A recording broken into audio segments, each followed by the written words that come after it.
አርስተ ዜና ትካላት ኣብ መድረኽ ዓለም ተወዳደርቲ ክኾኑን ሃገሮም ከጸውዑን ከም ዝግባእ ፕሬዝዳንት ታዬ አጽቀሥላሴ ተዛሪቦም።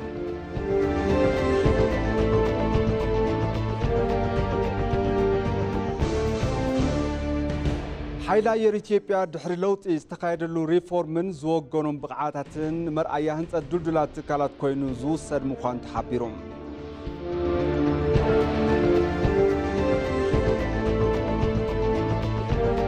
ካብ ዜና ወፃኢ ሰብ ኣልቦ ነፈርቲ ዩክሬን ኣብ ጸሊም ባሕሪ ዝጓዓዛ ዝነበራ ነዳዲ ጸዓና ገዘፍቲ ታንከራት ነዳዲ ሩስያ ከም ዘዕነዋ ሰበስልጣን እቲ ሃገር ገሊጾም።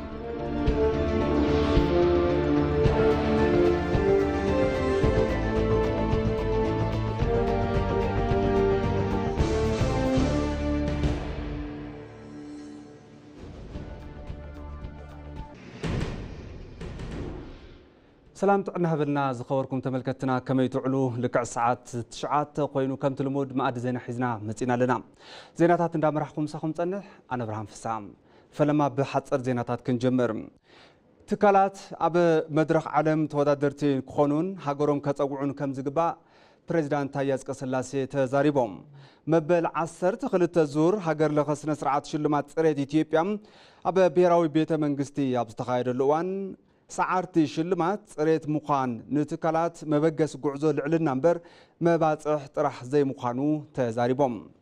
تشلمتي نزي عدل كم مبجسي بمتقام ريت مجلس علتاوي مقصقاسهم كجبر كم تجبعون عمل خيتهم تكالات ريت بقامنة محلة ومقالهم بقعات حيل سبن فلتاتن معباي كمون تجهات سرحتنياتن أمرارحان موساخ كاب عطم تثبيت كم تجبر أجنزيبهم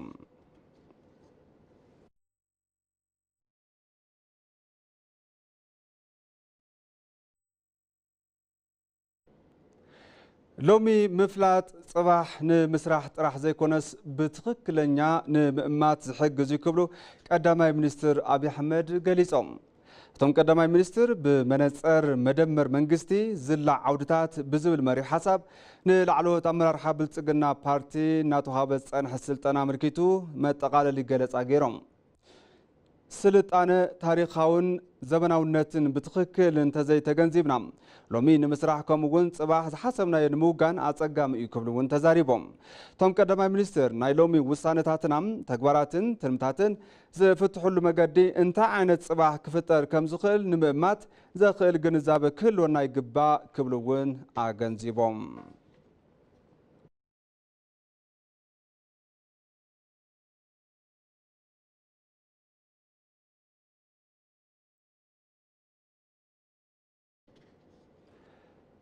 مبل 9 عامت مسرتا بعال حيل أير تأميتو العول مدلاو استقبرلو تريت حيل أير ككايدي كبلو وانا عزازي حيل أير ليتنال جنرال يلما مرداسا قليز أمالهم مبل 9 عامت مسرتا بعال حيل أير تأميتو بشفتو علم لخقوية 10 كيلومترو تقايدهم أتي أب جودنا استقايد قويا نعبيت حيل أير بملو عقمي كقوية بزول مري حسابيو تساليتو زولهم ليتنال جنرال يلما مرداسا ابتوان تيغويا نككايد استواصون زغور اكالات امسغينوم ኢትዮጵያ መቦቀል ዘርኢ ወድሰብ ብባዕዳዊ ሓይሊ ዘይተገዘአት ዝስማዕ ማዕ ኩነታት ኣየር ዘለዋ ሃገርያ ዝበልቶም ሌተናል ጀነራል ቢሾፍቱ ከተማ ድማ 24 ሰዓት ኣብ ልምዓት ከም ትርከብ እዮም ኣተሓሳሲቦም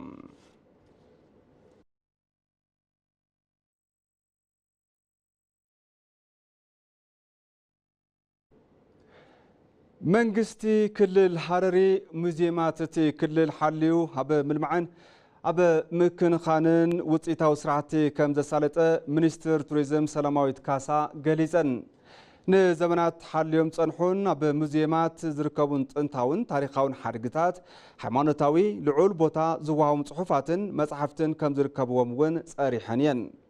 زيد ما تاريخات حاليوم نمزاي ولدون كم حلالفو زقيل كم زخونه بمحبار كارو تابتي كل الزركو مزيمات نكو قمنا يون صاوعي تقريبا اللوم منستر توريزم سلاماويت كاسا مس امباسادراتن توكلت عالم لخاتكالاتن بمخان اب كل الحرري زركو مزيمات تعذيبا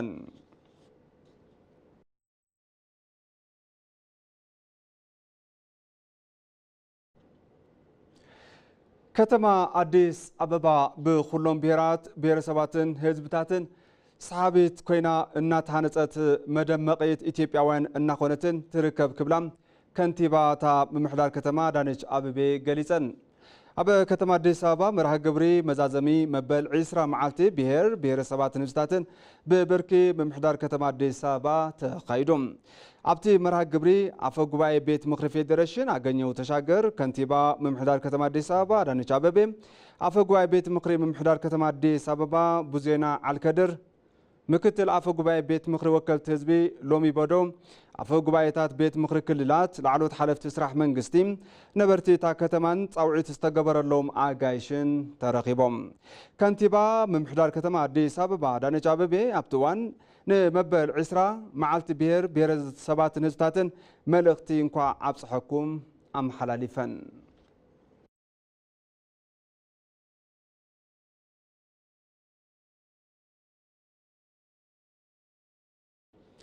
ተመልከቲ ሕዚ ድማ ብዝርዝር ናብ ዝሓዝናዮም ዜናታት ክሕልፈኩም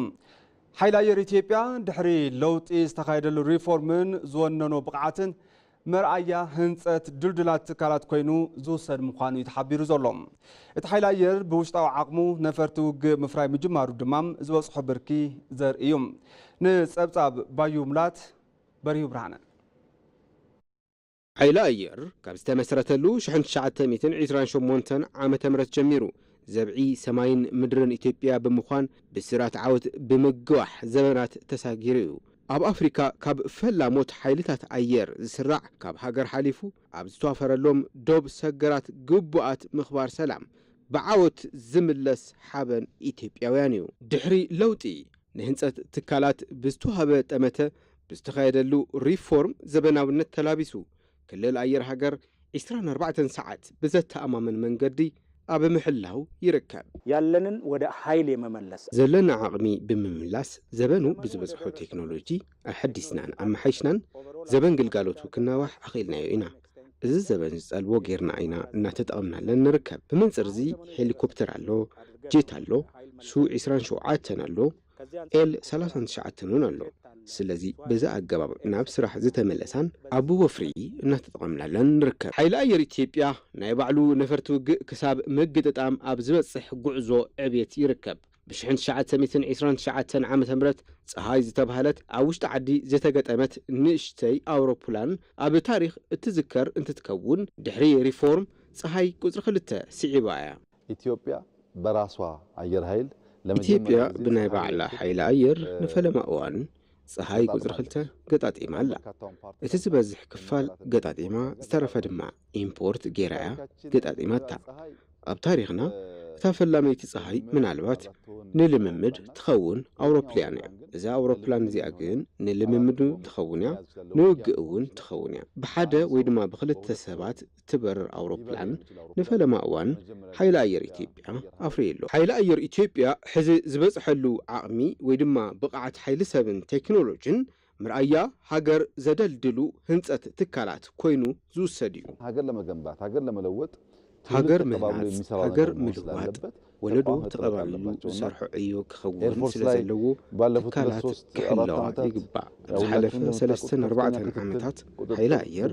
ልዑል ክትትል ቁፅፅር ድጋፍን እናተገበረሉ መፅኡ ዝተረኸበ ውፅኢት እውን ዝነኣድ እዩ ኢትዮጵያውያን ክሕበኑ ይግባእ ሓይሊ ኣየር ኢትዮጵያ ኣብ ድልዱል ቁመና እዩ ዝርከብ ምዕባለ ኢትዮጵያ ንምርግጋጽ ብማዕረ ምስጓም ከም ዝግባእ ቀዳማይ ሚኒስትር አብይ አሕመድ ገሊጾም በዚህ እውን ኣብ ምቅልጣፍ ፅሬትን በዝሕን መሰረት ዝገበረ ስራሕ ምስራሕ ይግባእ ኢሎም ኣለው ንፀብጻብ መርኣደም ዳሃብ ያሲን መንግስቲ ምድማር ከም ሃገር ንምዕዋት ዝደልዮ ምዕባለ ንምስጓም ምቅልጣፍ ምፍጣርን ምብሳሕን ምፅራይን ኣብ ዝብል ጠመተ ዝገበረ ስራሕ ክውጋን ከም ዝግባእ ቀዳማይ ሚኒስትር ዶክተር አብይ አሕመድ ንላዕለዎት ኣመራርሓ ፓርቲ ብልጽግና ዝሃብዎ መብርሂ ገሊጾም ብፍላይ ከም ሃገር ኣብ መንጎ ዘበናት ዝነበሩ ጉዕዞታት ዘይምቕጻል ሎሚ ኢትዮጵያ ዘይግባእ ብርኪ ንኽትሕዝ ኮይና ኣላ ኢሎም መንግስቲ ምድማር ነዚ ጸገም ንምስጋር ከም ዝሰርሕ እውን ኣፍሊጦም ብዙ ያልፈጠረ ጥራት ማረጋገጥ አይችልም ብዙሕ ዘይፈጠረ ጽሬት ከረጋግጽ ይኽእልን ኣብ ውሽጢ ብዙሕ ፈጠራታት እዩ ጽሬት ዘለዎም ጉዳያት ዝወጹ ብዙሕ ንምፍጣር ቅልጣፍ የድሊ ዘይቀልጠፈ ሰብ ብዙሕ ጉዳያት ክፈጥር ይኽእልን ብዙሕ እንትፍጠር ጽሬት መሪጽካ ንምውጻእ ይሕግዝ በዝሒ ዕድል ምፍጣር እዩ ጽሬት ግና ውጽኢት እዩ ኣብ ብዙሕ ፈጠራታት ሓደሽቲ ነገራት ንምርካብ ጽሬት ሒዝካ ንምጽናሕን ንጥቀመሉ መሰረት ብልጽግና ኢትዮጵያ ምንባር ዘከኣል ኩሉ ብማዕረ ትግሃትን ቅልጥፍናን ከጓዓዝ እንተሎ ምዃኑ እውን ቀዳማይ ሚኒስትር ዶክተር አብይ አሕመድ ገሊጾም እዮም የኢትዮጵያን ብልጽግና ህልውና ለማረጋገጥ የምንፈልግ ብልጽግና ኢትዮጵያ ህልውና ምርግጋጽ እንደሊ ምስራሕ መሰረት ምንባር እንደሊ ተኾይና ብሓባር ምስጓም የድሌና ተዘይሰጉምና ስብራት ፖለቲካ ተሃልዩ መግለጽ ድሕረት ተገይሮም ይውሰዱ ንምንታይ ንቴልና ብሓባር ስለዘይንጓዓዙ ዕቤት ኢትዮጵያ ንምርግጋጽ ብዝግባእ ክጽዕር ኣለዎ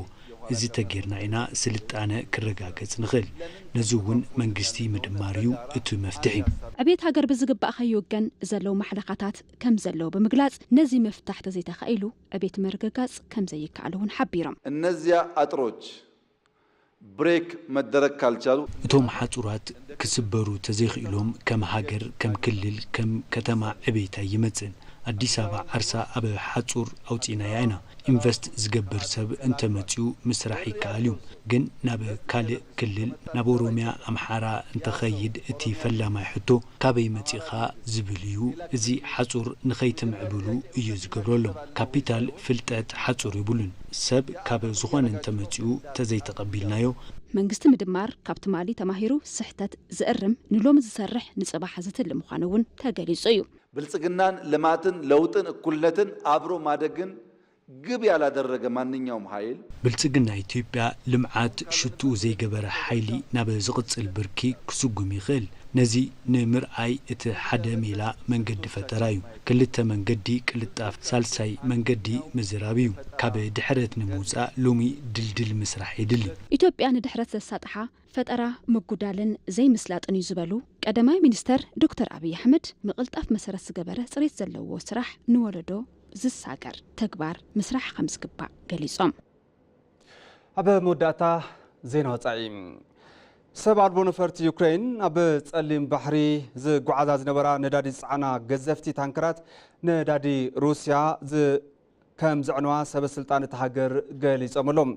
እቲ ብቢቢሲ ዝተረጋገጸ ተንቀሳቐሲ ምስሊ ኣብ ማይ ዝንቀሳቐሳ ሰብ ኣልቦ ነፈርቲ ብማዕበል ኣቢለን ናብተን መራኽብ ዝተዓቀባሉ ብፍጥነት ድሕሪ ምእታወን ሃልሃልታን ምፍንጃርን ስዒቡ ጸሊም ትኪ ናብ ኣየር ክተንን ተራእዩ ተባሂሎም ተን ዒላማ ዝተገብራ ታንከራት ብሰበስልጣን ቱርኪ ካይሮስን ቪራትን ተባሂለን ዝተሰየማ ኮይነን ክልቲአን ባንዴራ ጋምቢያ የንበልብላ ከም ዝነበረ ድማ ጸብጻባት ይሕብረሎም ኣብ ልዕሊ ህይወት ሰብ ዝበጽሐ ጉድኣት ዛጊድ ዘይተፈልጠ እንትኸውን እቲ መጥቃዕቲ ሩስያ ነቲ ኣብ ዩክሬን እትገብሮ ዘላ ኩናት ኣብ ምድኻም ዝለዓለ ግደ ከም ዘሎን እዚ ድማ ነቲ ኩናት ከየጋድዶን ስግኣት ፈጢሩ ይርከብ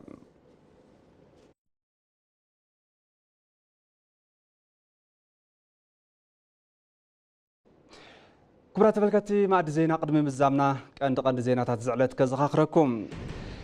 تكالات اب مدرخ عالم تودادرتي كخونون هاجروم كتصوعون كم زغبا بريزيدانت يزق سلاسي تزاريبوم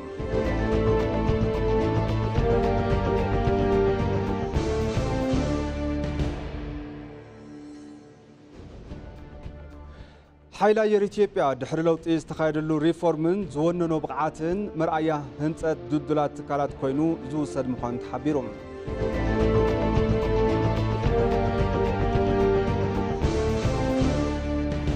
كاب زينات اي سبالو نفرت يوكرين اب ጸሊም ባሕሪ ዝጓዓዛት ነበራ ነዳዲ ጽዓና ገዘፍቲ ታንከራት ነዳዲ ሩስያ ከም ዘዕነዋም ሰበስልጣን እቲ ሃገር ገሊጾምሎም بارك استملكتي مع زينا بزازيمنا سلامكم أزينا نمسكن سلام